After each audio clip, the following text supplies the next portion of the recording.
Hi, friends. Welcome again to another episode of Beyond the Clouds Edge to Edge Transformation. This transformation is real and it's literally around the world. And there are people who have traveled around the world, lived in many places, who can give us a multidimensional perspective. One of them is Rutger Vrijen. And Rutger has lived in many places in the Netherlands. I met him at one of the Silicon Catalyst events where he was our keynote speaker, and he gave a really broad view of what's happening in semiconductors and what are the implications in the broader tech industry, AI space, and all that. So, Rutger, tell us about you. How did you become the Rutger that we know today? Well, thanks, Shankar. Thanks for inviting me. It's a winding journey, I would say, but the reward is in the journey. And I've always enjoyed the next step in my career. So if you would ask me when I started whether I would end up where I am, I would have had no idea. But in hindsight, it all looks very logical and connected. So let me tell that version of the story. I have a background in physics, was always convinced I wanted to be a physics professor when I was young in high school and in university. And in fact, after my PhD, decided I wanted to continue on that path and signed up for a postdoctoral research job at UCLA, where I worked with Eli Ablanovich, one of the greats in electro-optics and optoelectronics, inventor of strained silicon, germanium, and also the inventor of photonic crystals, which is the optical equivalent of a semiconductor, where we space diffraction objects at a regular distance commensurate with certain wavelengths of light, and that becomes an insulator for that wavelength. Essentially, light cannot propagate. I thought that was all phenomenally interesting, so I thought Eli would be a great person to work with. And that was the case. I learned a lot from him, and we touched upon those topics, but many others, including quantum computing, beating the diffraction limit with two-photon absorption and other exciting topics. And as we got near to the end of my postdoctoral contract, UCLA said, well, we'd love for you to continue your career here, but we'd really like you to spend some time in industry, because that will be great for your experience, for your exposure, for your network, and also, quite frankly, for your grant writing success. And that's what happened. So at that point, I joined Sun Microsystems in the Bay Area. Obviously, UCLA was in LA, but I moved up to the Bay Area to join what was at that point called Sun Labs, a very exciting, innovative place where Java originated, and clockless computing and cloud computing and thin clients, way before all this was commercially successful. And had a great time, and was really brought in to do sort of blue sky research, help us discover the next big pocket of revenue and technological innovation. Unfortunately, that was right around when the dot-com bubble burst. So I joined Sun probably at its share price peak, was virtually very rich for 6 months, and then never saw any of that money. But nevertheless, it was a great experience. But as a result of that economic contraction in the whole industry, and also particularly for Sun, which wasn't just struggling with the macroeconomic downturn, but also with its strategic position being squeezed between mainframes and PCs and desktops that were really, really emerging at that point as a powerful compute tool, became much closer to the day-to-day sort of more applied research that was needed to keep Sun competitive, and did a lot of work in reliability physics. As data centers grew and we put more and more memory in connected systems, it became much more important that memory wouldn't fail, because that could trigger bringing a whole data center down, or a bank vault, what have you. And that was something that was just getting under control in those days with fault-tolerant computing and fault-tolerant memory. But also worked on things like low threshold voltage compute that would allow for ultra low power compute, including back biasing of the wafer, and lots of interesting stuff. Eventually, Sun cut down drastically on its hardware investments and really started to focus more on the software side. This was around 2004. And that was a point for me to move on, because that was not my strength. And I was really intrigued by everything that had happened at Sun while I was there from a strategic perspective and the strategy side of technology, if you like, because it was such an impressive, innovative lab that I joined. It was really intriguing to see how the company was struggling to stay ahead of competition and stay in a space where they could continue to deliver those innovations to market. It simply wasn't possible anymore financially. So I decided to do an MBA. And for personal reasons, because we had young children at that point, I brought the family back to the Netherlands so that the kids could grow up a little closer to family. I think you always have to pause in life and see whether your professional choices are commensurate with personal needs. So we did that, and that was a great choice because the kids ended up building a good relationship with grandparents and cousins and uncles and aunts while I did my MBA, and had a lot of fun doing that. Learned a lot of things that you don't learn in grad school or in a physics major in college, including how organizations behave, what marketing is, how a sales organization works, all that wonderful stuff. Really the foundations, of course, of being more of a generalist. And that's why I also joined McKinsey at that point. I had some friends from my university past that had worked there or were still working there, so it was an easy introduction. And I joined as a summer associate in the Amsterdam office and was offered a full-time position as a consultant to come back after graduation. And that was a wonderful period in Amsterdam. I really got to see a very broad range of strategic topics as well as operational topics. I worked for banks, I worked for telco companies, I worked for technology companies, helped a Dutch printing company be sold to a Japanese conglomerate. So you really get a pressure cooker of experiences as a young consultant, and that was very, very valuable. Became one of the leaders in our tech practice in Amsterdam. In 2011, I had been contemplating using that experience and combining it with my technology background to go back into industry and really have a role in that strategic journey of an organization. And that's what happened. I joined NXP Semiconductors. NXP at that time had been, of course, was the former semiconductor division of Philips Electronics, had been separated from the mother company in 2006 into a private equity ownership and went public again in 2009, 2010. And 2010 is when Rick Klemmer joined, one of the sort of Rick Klemmer going from, I believe, KKR, Goldman, and really brought significant more financial rigor to the organization. Very strong focus on portfolio health and portfolio management. And when I came in as head of strategy for one of the business units in 2011, that was the business unit identification. It was labeled as our growth rocket ship by the CFO at the time, Carl Sundström. And that was exciting to me. It was a smaller business unit, maybe 10% of the company at that point, but with a very high growth rate and a very good strategic outlook. Identification is the technology that goes into your bank cards, into mobile payment, into anything that is tracked with RFID. And at that point, there was a much smaller market than it is today. And I wanted to be part of that growth. And that's what I did. For 6 years, I was head of strategy of that business unit as it evolved in time. I also took a general management role in that phase. I actually led one of the product lines within that business unit. And we grew it. We grew it from about $500 million in revenue when we started in 2011 to just over $4 billion in 2016, 17. That included a lot of organic growth, but also internal consolidation of multiple business units into one business unit, and the acquisition of Freescale, which was an exciting step for us to gain an important part of NXP's portfolio with microcontrollers. NXP didn't really have a broad portfolio of microcontrollers, both automotive and non-automotive, and Freescale really offered that as an addition to what we did have, which is a lot of expertise in analog mixed signal devices and connectivity. So when we acquired Freescale, I was part of the initial deal initiation team and really went through the diligence with that team and was part of integrating Freescale, the piece that came to our business unit, into the organization.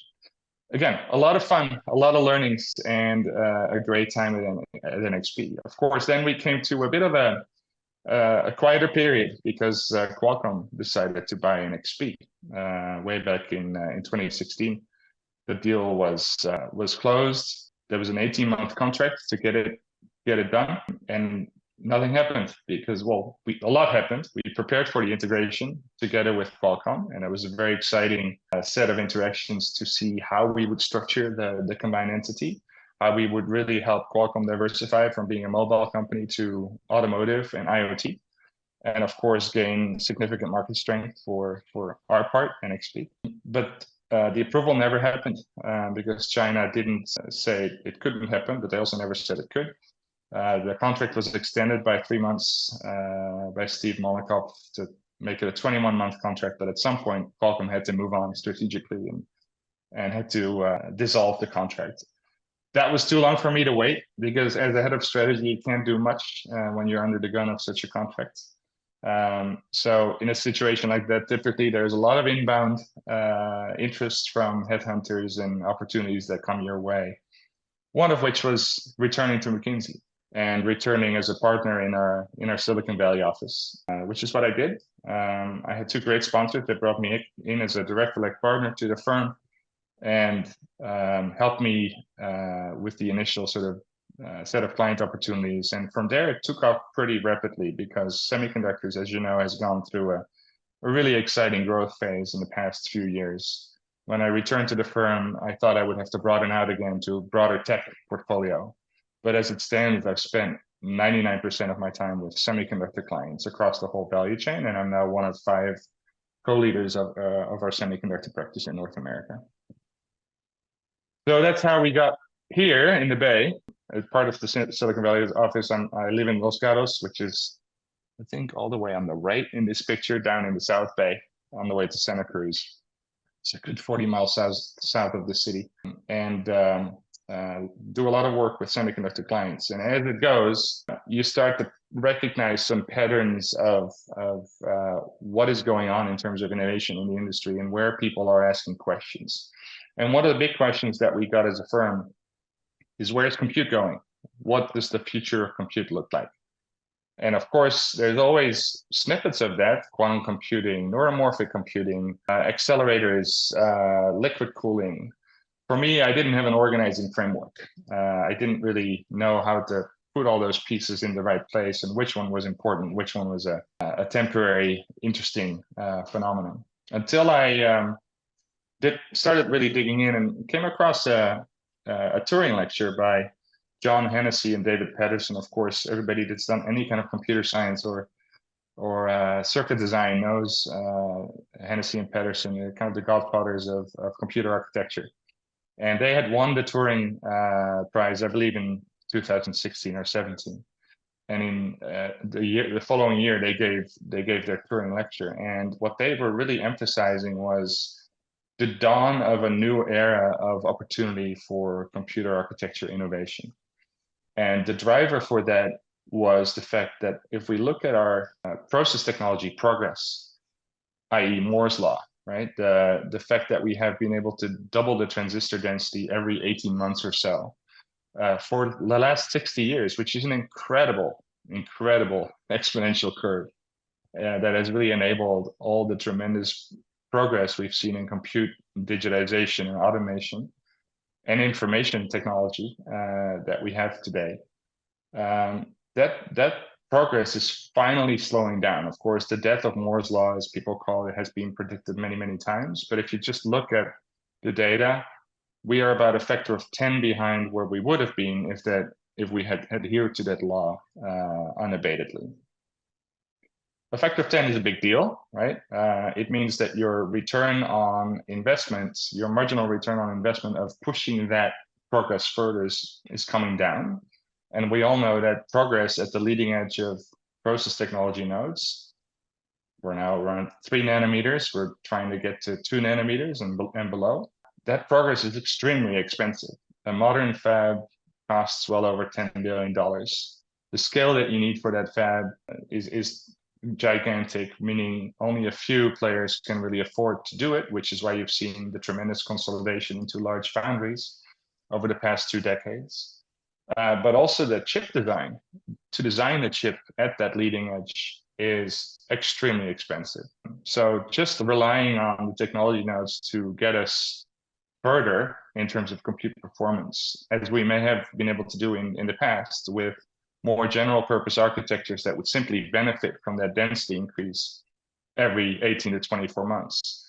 That seems to be a less likely or less beneficial path going forward. And what they argued was that in conjunction with that, there are an increasing number and proliferation of compute domains that have specific compute requirements.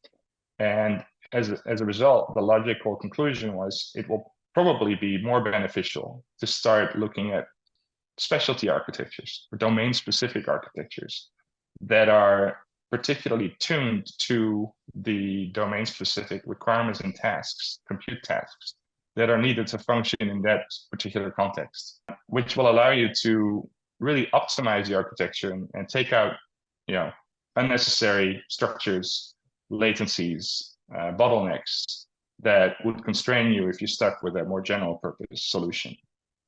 And that became an organizing framework that I could get my head around, because now you can look at more specific instances like quantum or neuromorphic and ask the question, okay, what domain-specific requirement is this suitable for? And that helps understand what the commercial impact of it is, because you can size a domain like that, and you can understand then what the potential market is behind it, rather than just looking at the technologies. What is this technology really unlocking better than a general purpose architecture?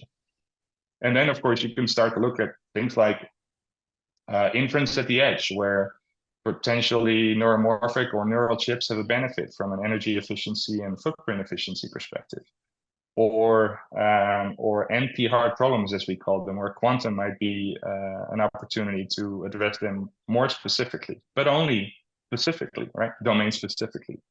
I have a hard time imagining that quantum computing becomes a general purpose computer. It's simply not, at this point, general enough to actually threaten our CPUs in any kind of way from a general compute power perspective, but specifically to certain problems, there's potential.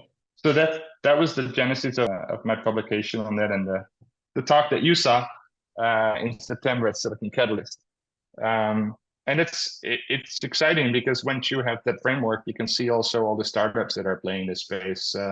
On October 19th, we actually co-hosted a full day workshop on this with SEMI, the industry association, with Ajit, Manosha, and Pushkar Abt, who were graciously hosting us at SEMI headquarters.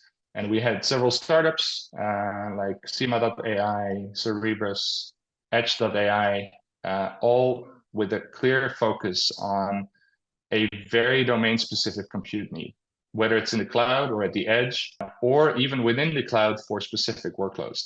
Examples, Edge.ai, a startup by 2 Harvard students that is trying to build a processor that is only good at large language models, not even general AI or machine learning, which I guess you could call the GPU the new general purpose processor for AI. They're saying we can go much more specific, and they're building a chip that is just really, really good at large language models. We'll see if they're right, but that's exciting to see all these startups popping up that have a very clear vision on the specific domains within which their architectural solution can be that much better. And as we talked about, there are many enablers today that make this possible, because you could ask the question, well, there may be a necessity, but hasn't this been a winner-take-all industry for a long time? How is it possible that you get these small players, and how would they ever be successful?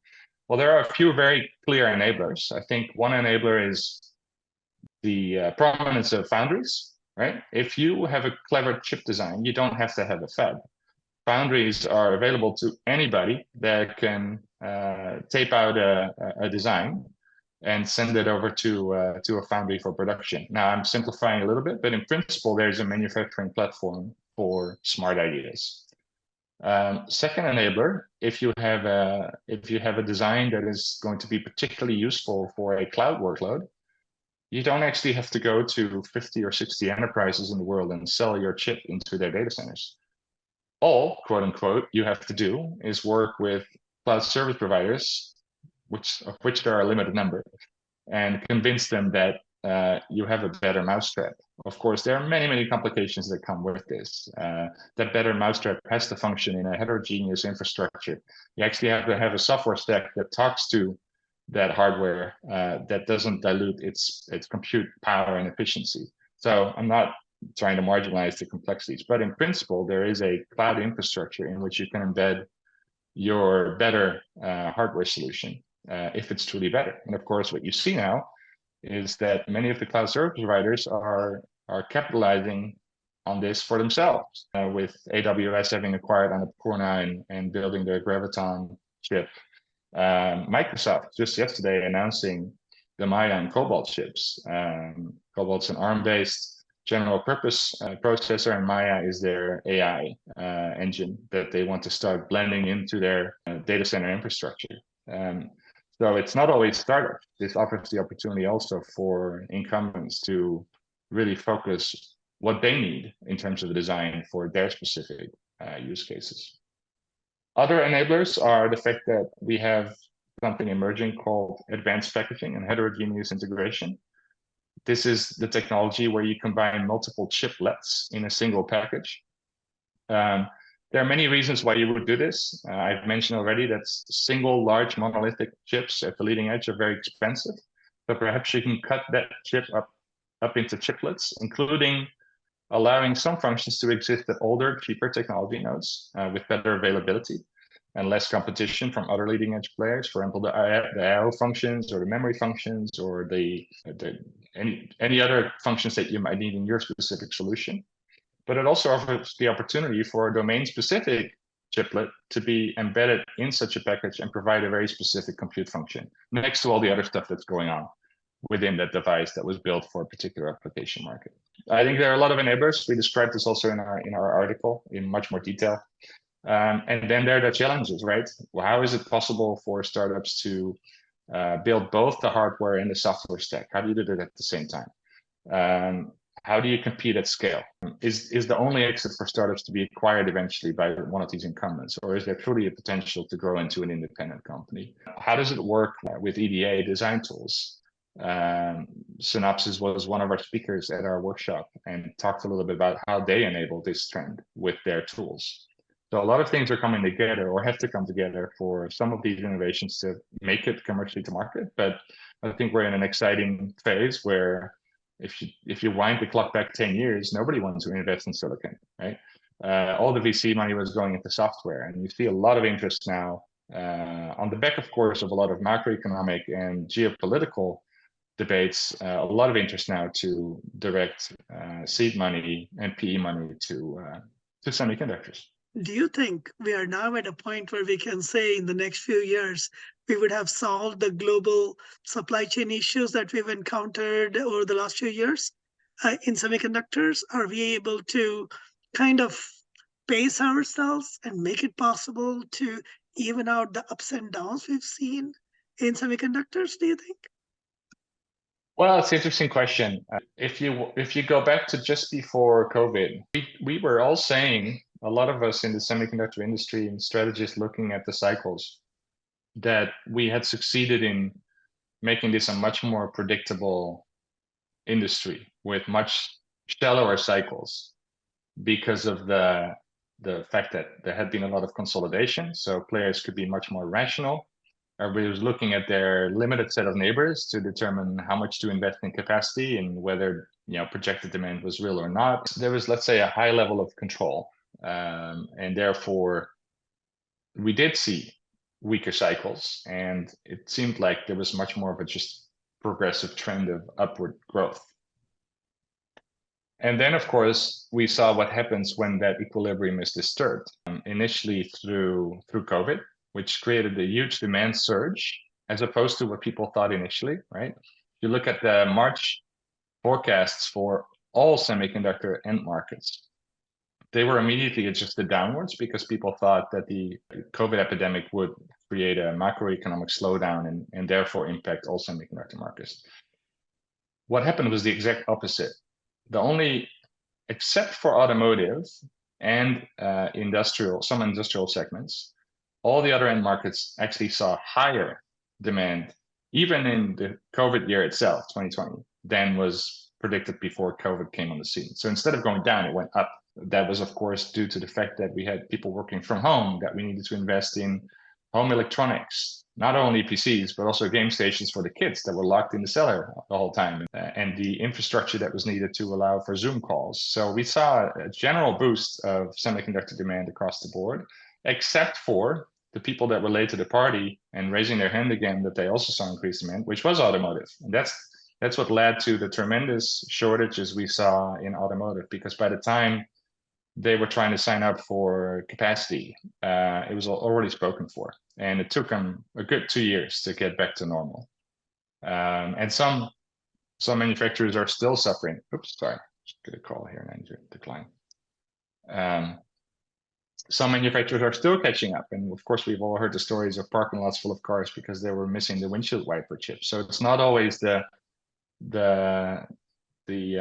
high-end chips that do maybe autonomous driving or things like that, or the infotainment centers. It can be something very simple, like a 65 nanometer legacy node simple chip that you need to have, otherwise you don't comply with safety requirements, etc. So that was, I'd say, the first big shock to the system. That was on top of a shock that had been developing over a longer period of time, which is the global insecurity about supply chain security because of concentrations in East Asia and concerns around which large nation states would have access to what in the race to technological leadership, particularly driven by concerns around AI. And I think COVID just accentuated that, and of course is then resulted in a drive for much greater supply chain autonomy, both from the US with the CHIPS Act, and in its wake immediately and pretty quickly, Europe as well. As a result of that, I think a lot of the sort of equilibriums that we had have been disturbed, and that is a potential basis for cyclicality, because now there is less visibility in the system. Players will make capacity investments that will be driven not just by rational considerations in a relatively smooth environment, but by predictions and anticipation and expectations. And some of those will not happen and become untrue. And that's a recipe for cyclicality in the near term, I believe. And we've seen that, of course. If you look at the memory market, big boom, but now despite AI and Gen AI, the market is still recovering from a pretty severe, one of the most severe downturns in the last few years in DRAM and NAND. And I would love for it to quickly get back to smooth, but I think we'll see a period of volatility. I'm reminded of Nassim Taleb's idea that the more we try to predict, the long tail is so unpredictable. There's no theory that can predict the future. If it was that simple, we would have all been big shots in the stock market, right? I think you're totally right, John.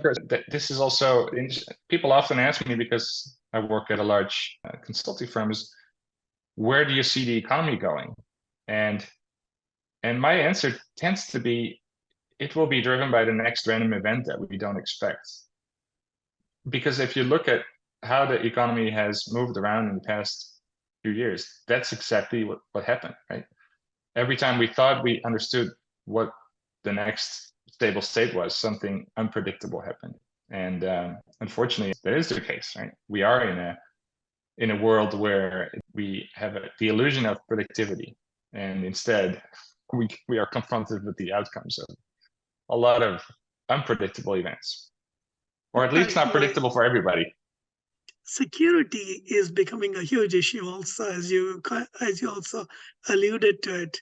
And with bespoke silicon, with heterogeneous architectures, with all the things that are happening, very narrowly defined hardware, whether it's inference at the edge, there'll be so many more players and so many more pieces of hardware and software and many different parts, right? And with autonomous cars and all that, Do you think we'll be able to get a grapple on the security issues over the next few years? Yeah, it's a great question. Identity management and infrastructure security is a huge topic. I actually presented on our McKinsey's 15 tech trends, as we call them, that we are tracking. And one of them is the digital future, including security infrastructure and identity management. Look, there are so many instances in which digital identity will be important that it's impossible to say, I think, whether this will be generally under control. I think we'll see many instances of mishaps and security flaws. This comes back a little bit to ecosystems and domains. I think it will be very important for players and standards bodies within ecosystems and domains to agree on structural approaches to security. It's very hard to slap security on after the fact. It has to be designed in from the start. When I was at NXP, we did a lot of work on security, of course, because we were at the root of mobile payment and the authentication and identity management that goes with a unique payment ID, token ID. And it starts with building security into the hardware from the ground up. Without going too general, but for the security solutions that I looked at, if you are talking to a compute device, it will be impossible to avoid that compute device impersonating something it is not, unless you've built in a hardware token, a physical token that guarantees you that when you authorized and released that device, you had control over the token and you have pretty high fidelity that cannot be forged or impersonated. So that goes with a unique identifier that is then encrypted before it's communicated to the outside world. And the root of security has to start there. And then you need to have a secure chain that uses that secure token to continue that identity management in whatever flow, goods flow or information flow you support with that device. And that's not easy. It's a tough thing to do. It requires the whole ecosystem to work together. And so I think, again, it will be use case and domain specific, whether the answer is yes, we did it successfully or not. I think with payment, digital payment, we've been pretty successful. Digital payment, mobile payment has driven down credit card fraud significantly. It's much easier for credit institutions to detect fraud instantly because it's all happening real time. It's not a credit card slip that gets signed somewhere, it gets run through a little mechanical swiper, and then later they have to detect the fraud. So we've seen pretty successful implementation of security there. That's not to say there's no fraud. There's tremendous amounts of fraud, but the control over it and the fraction of the total payment volume is manageable. With all these heterogeneous computers at the chip level, chiplet level, system level, do you think we'll be able to make fairly predictable systems that are fault tolerant and so on? Or are we already there?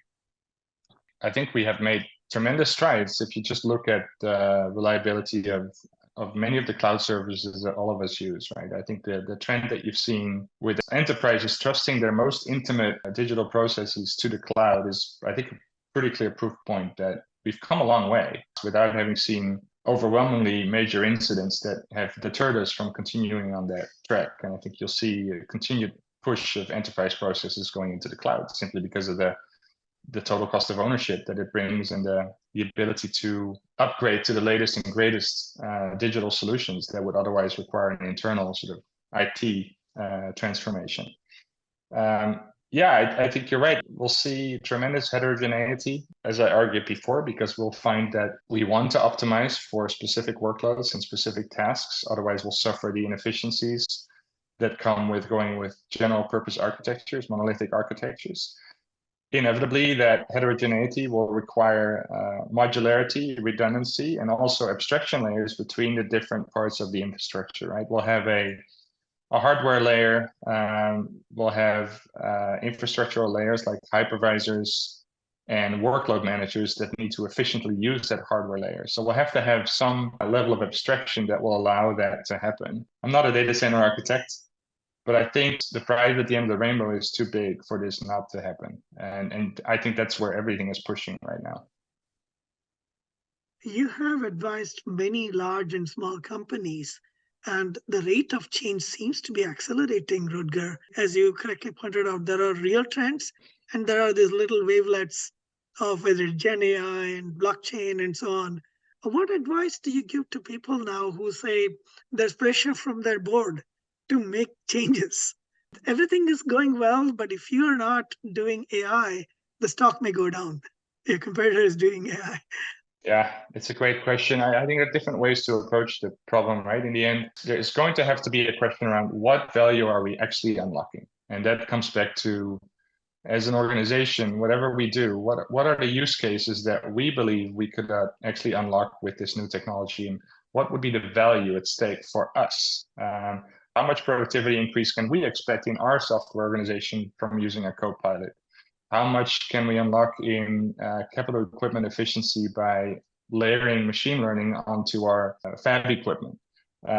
Those are things that are doable. That you can look at those use cases and do a bottom-up assessment of the value that's unlocked. And McKinsey, of course, has done this for Gen AI as a general capability for the world in total, where our team has sized that at a 2.6 to 4.4 trillion dollar impact potential across different use cases across industries, largely focused on the use of language models for co-pilots and other ways to make humans more productive. So that's one. I do believe it is important to educate the executive team and the board on the actual value at stake based on what we can really do with these technologies.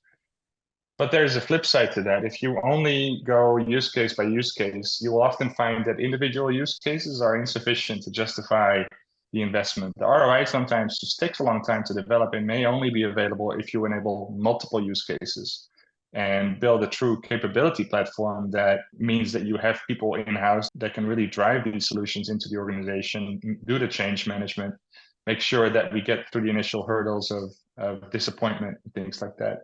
So at some point, it's a leap of faith that we have to invest in a capability because we see broadly that this capability is important. And we trust that we will find the use cases to unlock the value of that capability. And balancing between these two, I think, is the trick. It requires vision and some intrinsic belief that there are new capabilities that any organization will need to compete, and linking that to the best extent possible with specific use cases to start testing those capabilities and building them up will be needed to justify actual investments. I'm always intrigued by people's careers, especially someone like you who moved from deep science to, pragmatic technologies. And then at some point, you even moved back to your motherland for, work life and family. And then you got into strategy. And now from that deep science, you've actually moved into the big strategy, big thing, McKinsey and all that. In what ways did it change your identity as a human being? And that's not a deep science question. That's a deep question. I think every experience that you have changes you to some extent. It provides you with new perspectives. What I've really enjoyed about doing all the different things that I did is the 360-degree view on problem sets that it gains you. As a physicist and electrical engineer, I'm not shy to really get into the details of new technology and innovation. And there are great tools these days, some online learning tools. And if you want to understand AI, it's actually very doable to take online courses. Coursera and others do this very, very well. But having had that scientific background has given me the confidence that there's no particular problem I can't understand if I try to. So that's helpful. But then having been in boardrooms and having seen strategy unfold and having been part of devising strategy at the same time also shows you that there are many uncertainties when you do that. And it requires good teams and perseverance and trust to make those things actually happen. So that's another element that I feel I've seen, and therefore it's given me the confidence that I know what good looks like, and will always try to build that with my clients or with my colleagues. So yeah, I think it's changed me in the sense that it gives you that breadth of experiences, gives you confidence that there's nothing that you haven't seen or can't do. You've at least done it once or twice, and if you can say that about multiple angles on the 360-degree view, that's a great vantage point. I see that you're available early mornings, you're available late evenings, and you're literally working with clients across the globe. What is it that brings the juice or excitement in you at this point? There are different elements. There's the technology side of things. I'm still a big believer in technology, and people say technology is progress. That's true, but it can also be used for bad, right? So in essence, technology is power, and making sure that we work as a collective to develop that technology in a conscionable and responsible ways is important. Look at AI. I think it's great that we have so many people that are looking at the ethics side of AI and building responsible AI. It's not that I'm doing that, but I think being a part of pushing technological progress in a way that feels ethically correct and brings progress rather than just power is something that I want to continue to be part of with my clients. And I think technology has the power to unlock tremendous value for humanity, and semiconductors are at the base of that pyramid, or inverted pyramid, if you like. Without semiconductors and without semiconductor technology, we would have none of the technologies that connect us, that provide us with information, that allow global supply chains to work. It's an amazing feat for an industry that itself is only about $600 billion in revenue, but probably unlocks the bulk of global economic activity. Right? So being part of that and being part of the group of folks that work with the leading clients in the world to make that happen is extremely exciting. And then on the more personal side, it's just exciting to work with executives and client teams that are at the front end of this. You see tremendous talent, people that are passionate about what they do, and they get up early and go to bed late. To be able to work with them and help them get better where I can add and contribute is phenomenal. I guess in our lifetime, there is no slowdown. This idea that computers will do everything and we can chill, I don't see that happening yet. I don't see Which, that happening either. But you bring up an important point. The impact of technology on what we do and how we do it will be tremendous, right? And as a society, I think we have to be quite concerned and invest in workforce development and skill transitioning. We've seen tremendous disillusionment and disappointment, particularly also in the US, in the middle class. A lot of the political currents that have happened in the past decade or so is because of the widening gap between wealthy and very wealthy, maybe the upper and the middle class to the 1%, and then the group that is working two jobs because combined they don't even make enough money to afford reasonable living. Technology brings the risk of widening that gap, displacing jobs that if the folks that were doing those jobs aren't reskilled and retrained and brought along, will lead to further disenfranchisement and disillusionment to the point where that could really jeopardize economic and social stability. But I think it's an important responsibility of the people that are on the good side of technology to think about that aspect of it. And yes, AI is not a replacement for humans because it will probably boost productivity and help humans. But productivity increase still then begs the question, what are you doing with that increased productivity? Are you going to allow that productivity to be used to provide other work opportunities and jobs for folks that have been displaced? Or what does that mean for the workforce? How does the workforce of tomorrow look with all these productivity agents in the background? I mean, a great example is people look at some of the jobs that require quite a bit of clerical work in the early years until you get to a certain level of proficiency. Lawyers, right? The legal profession. If you're a top lawyer, you'll be fine. It's the paralegals that have to worry about the impact of AI because that's a lot of research. It's a lot of searching through documents, and AI will simply do that much better. Well, okay, that's great, but how do you become a top lawyer then if you never have to go through that process of doing the research and doing the grunt work? What does the career path look like? And what happens to all those folks that are not needed for that part of the ladder? I think those are big questions that we don't have answers to. I also see a very interesting paradox. On one hand, we have technology that's getting democratized. There was a time when AI was at the hands of very few people. Hardly anybody even knew what neural networks were. But today, it is possible through ChatGPT and Google Bard and many other things that practically everybody gets access to technology. On the other hand, the digital divide and especially the economic divide is getting wider. We see people gentrified here in the San Francisco Bay Area. lots of people are losing homes too.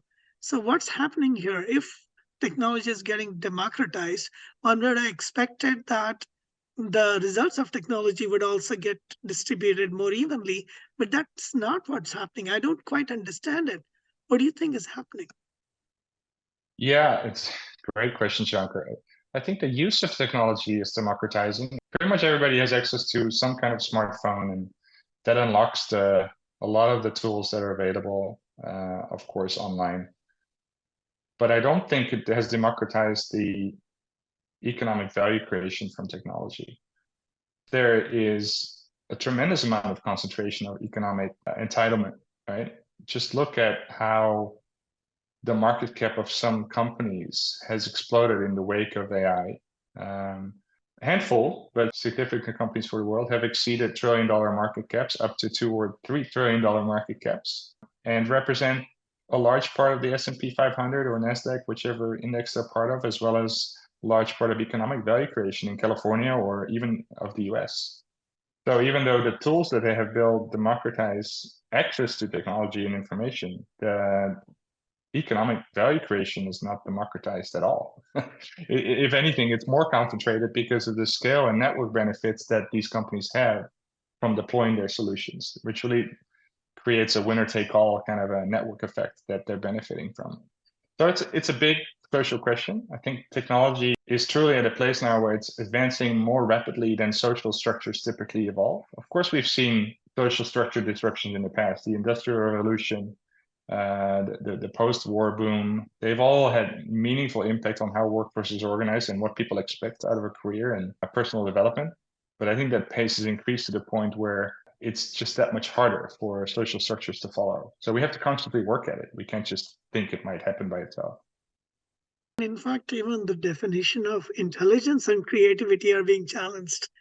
The Industrial Revolution, as you correctly pointed out, commoditized physical labor with a lot of automation. But today, AI is threatening to do that in terms of what we usually call white collar jobs, right? A lot of things, whether it's solving multiplication, division, and exponential stuff got commoditized with calculators. But now even writing, now even decision making seems to be challenged. Do you think that's going to create some sort of an identity crisis, or how do we even define what it's to be human? I think those are really good questions. I almost lack the semantics and the syntax to answer them. It's quite challenging to think about it that way. A while ago, before Gen AI arrived, I was really intrigued by potential implications of machine learning and AI and singularity and all that stuff that, of course, has some pretty gloom and doom outcomes for humanity. I'm actually not sure that machine intelligence will overtake us, but it might make us less human because of the things it allows us to do and the power it gives us. But that's the bigger fear I have. When I look at our kids and their generation, everything we defined as good jobs is changing rapidly. What advice do you give when people come to you with starry-eyed ambitions saying, I want to make the next big thing? Or like you and I faced, sometime in midlife, we have to make a career change. And then again, the same questions come up. Where should I go towards? How do you support people who are going through these mega changes? Young minds are much more flexible than old minds, and the ability of children to adapt to the world that they live in is pretty amazing. My kids, when I bring up some of these worries, they're like, what's your problem? It's just, we just use the tools. Of course, they're on the privileged side of the world, so that might be part of it. I don't think we can really advise the next generation anymore on how to deal specifically with the changes that are happening, because they'll be more adaptive to them than we are. And we think we're smart, but they're smarter. Their brains are flexible and adaptable, and they will have the imagination how to deal with it. If you think about physics again, most major physics inventions and discoveries were made by people between their late teens and early 30s. After that, you're just resting on your laurels, right? And you're talking about all the great things you did when you were young. But I think there's still a lot of wisdom and coaching that we can impart on kids to be confident, to keep an open mind, to be respectful of others, to focus on what they like to do and do it well, rather than focus on what people tell them to do and do it poorly. So I think there's more life wisdom that we can impart on them, but we have to rely on the next generation to figure out some of these tough problems as well, because they'll be the ones that are in the middle of it. Rutger, it's been a joy talking to you, and you have such a vast breadth of knowledge and depth that it is very tempting for me to talk to you all day long. And that's the reason I talk to people literally around the globe, so I can learn from you. I don't have a crystal ball, but this is the only way we can piece together where we are going as humanity. And thank you, Rutger, for making the time to even talk, and truly appreciate the kind of things you've done and the length and breadth of what you have been working on. So truly thank you, dankjewel, for all your contributions. Thanks, Janko. You're very welcome. Graag gedaan.